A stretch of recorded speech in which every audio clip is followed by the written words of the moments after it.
Bom dia, né, para todos. Eu já conversei com alguns senhores e senhoras aqui. Eu quero iniciar minha conversa, meu bate-papo com vocês, falando o seguinte, que é um prazer estar aqui com vocês. Esse momento, eu vivo para esse momento verdadeiramente. Eu gosto de pessoas, eu invisto em pessoas e eu acredito em pessoas. Vamos lá. Primeiro eu vou me apresentar. Eu me chamo Ronaldo Estima. E é estima mesmo, de estimação. Tudo começou lá em Trofa, numa cidade de Portugal, em 1900 e tarará, quando Alípio resolveu sair de Portugal e vir para o Brasil. Ele juntou lá um dinheirinho dele e mudou-se para a cidade do Rio Grande, no Rio Grande do Sul. Hoje, quem tiver a oportunidade de conhecer essa cidade, nós temos lá da família óticas com 130 anos, 129 anos de abertura. Então Alípio trabalhou, chegou na cidade do Rio Grande, no Rio Grande do Sul, trabalhou bastante, juntou dinheiro, mandou o dinheiro para Trofa, e aí o outro irmão veio e foi para o Rio de Janeiro, também trabalhou muito, constituiu muita prosperidade, tanto na cidade do Rio Grande quanto no Rio de Janeiro. Os dois trabalharam juntos, muito forte, e mandaram dinheiro para o terceiro irmão, e esse irmão foi para o Recife, e eu sou de origem dessa parte do Estima, de Recife, de Pernambuco. Posteriormente, meu avô, seu José Estima, que era da Paraíba, mudou-se para Flores, Pernambuco, perto de Arco Verde, Serra Talhada, Triunfo, É isso aí. Então, eu sou nascido em Carapicuíba, aqui perto de São Paulo, a 26 ou 27 quilômetros daqui, e me criei em Osasco.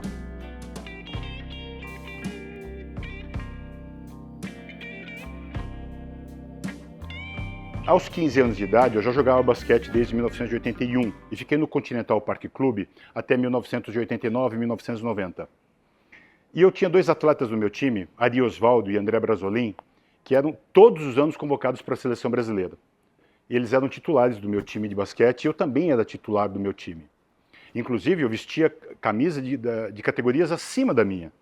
Não é? E aí eu perguntei para o seu José Cláudio dos Reis, na época presidente do meu clube e presidente também da Confederação Brasileira de Basquetebol, e fui lá perguntar para o Zé Cláudio, Zé, poxa, o André todo ano é convocado para a seleção, o Ari Osvaldo todo ano é convocado, eu sou titular do time e eu não sou convocado por quê? E ele, muito sábio e, assim, e muito sensível também, ele falou assim, porque você não é bom. Né? Eu falei... Ok, e o que eu preciso... E foi bem assim mesmo, falou assim, você não é bom, você é ruim, você é um jogador medíocre. Aí ele falou assim para mim, eu falei, Zé, e para eu ser convocado para a seleção brasileira, o que eu preciso fazer? Ele falou assim, olha, você tem que correr mais do que todo mundo, você tem que saltar mais do que todo mundo, e você tem que arremessar mais do que todo mundo, e você precisa fazer mais pontos do que todo mundo. Desta maneira, você vai superar a sua falta de habilidades e vai começar a ter performance. O senhor José Cláudio falou isso para mim em 1985. A partir daquele dia, eu comecei a correr mais, saltar mais, treinar mais, arremessar mais. O técnico pedia para eu fazer 500 abdominais, eu fazia 1000 abdominais. O técnico dava 100 arremessos, eu fazia 1000 arremessos. E quando chegou um ponto em que eu acabava uma partida de basquetebol de 40 minutos e podia começar outra imediatamente, coincidentemente, eu fui convocado para a Seleção Brasileira de Basquetebol pela primeira vez.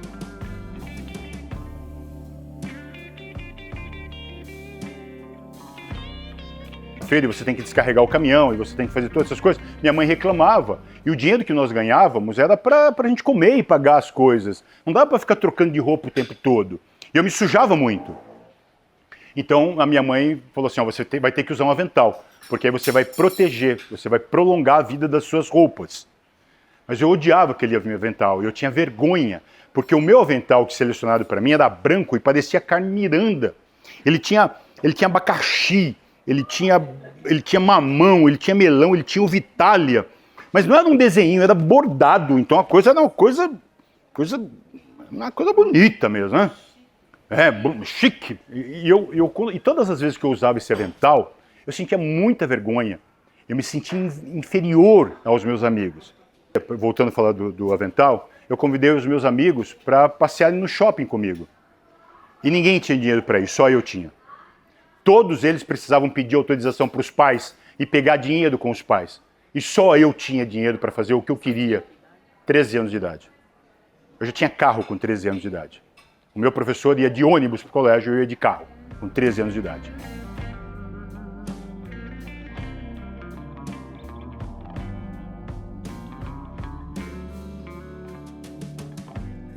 A importância do respeito no processo da minha criação. Voltando lá na feira, é uma passagem bem interessante que eu só me dei conta agora, porque ela me chamou a atenção sobre o respeito, né? E isso foi respeito.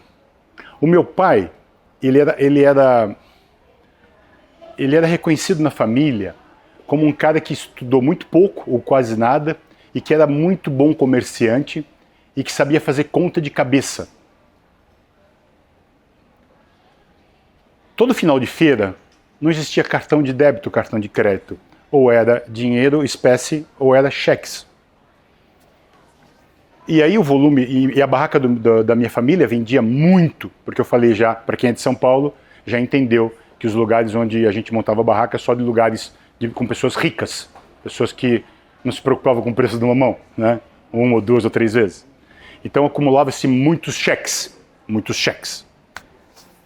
Vocês vão entender, porque eu só me dei conta que isso era respeito agora aos 55 anos de idade, 56 anos de idade.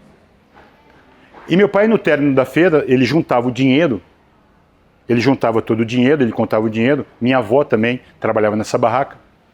E ele pegava os cheques, e eu vou tentar reproduzir o mesmo movimento que ele fazia todos os dias antes de eu levar os cheques para o banco.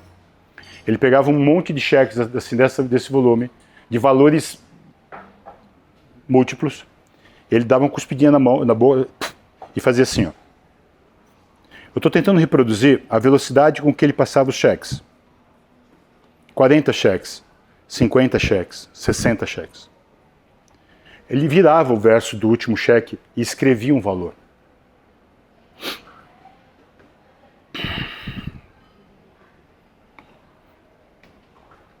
Eu reproduzi muito bem mesmo agora. E ele pegava de novo cheques e de novo dava uma cuspidinha e...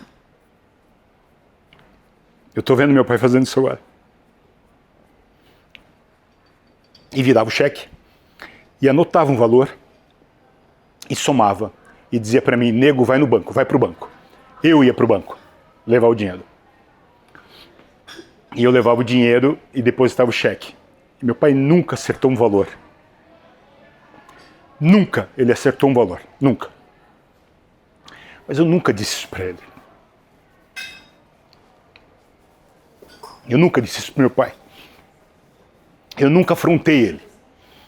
E quando a gente se organizava na família, e a família falava assim, o Ronaldo, ele não estudou, e ele é muito bom de contas, e eu podia desmascarar o meu pai a qualquer momento. A qualquer momento. E eu contei isso para minha esposa há poucos dias. É a primeira vez que eu falo isso. Isso é respeito.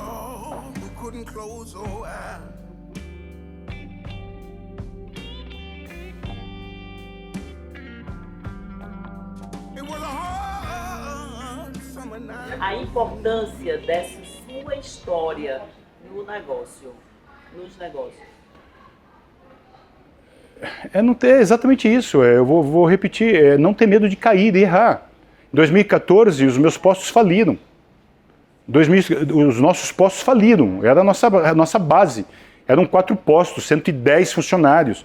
Chegou a não ter 1 litro de combustível no posto. Uma loja de conveniência para 4, 5 mil itens, só tinha meia dúzia de itens. Eu não tinha lubrificantes para vender. O meu compressor não fazia manutenção para eu calibrar os seus pneus. Eu não tinha gente de shampoo para lavar o seu carro no meu posto. Isso era mão de obra? Não, era incompetência minha mesmo. Era falta de gestão, era falta de saber o que estava fazendo. Então os postos faliram.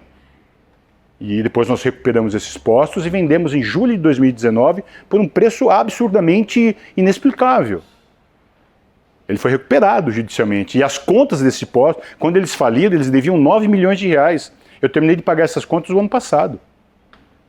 Eles faliram em 2014. Nós recuperamos os postos em 2019 e terminamos de pagar as contas dele. Na venda dos postos, eu já poderia ter pago toda a dívida, de uma vez só. Não precisava. Aí eu fui construir, aí eu fui fazer os malls comerciais e vim pagando os meus acordos. De INSS, de FGTS, de todas as dívidas que a gente conhece. Então, ao invés de você fugir, você tem que ir de encontro aos problemas. Quando essa família me procurou e falou que tinha perdido um terreno, para mim não tinha perdido nada, eu só precisava entender como funcionava o movimento, saber quem mandava naquela região, quem tinha autorizado a invasão do terreno e falar com as pessoas.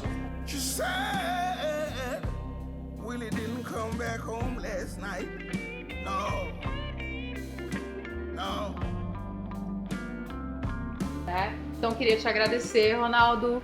Obrigado. Tamo junto. Mais tarde A gente vai falar de educação. Não, ele parou de me derrubar. Bom, obrigado, né, por esse minuto de atenção que vocês deram para mim. Eu saio daqui com mais responsabilidade ainda. Eu saio daqui com um compromisso muito sério com vocês a partir de agora. Muito obrigado. O próximo a gente leva pra Rondônia. O próximo você vai pra Rondônia comigo. Obrigado.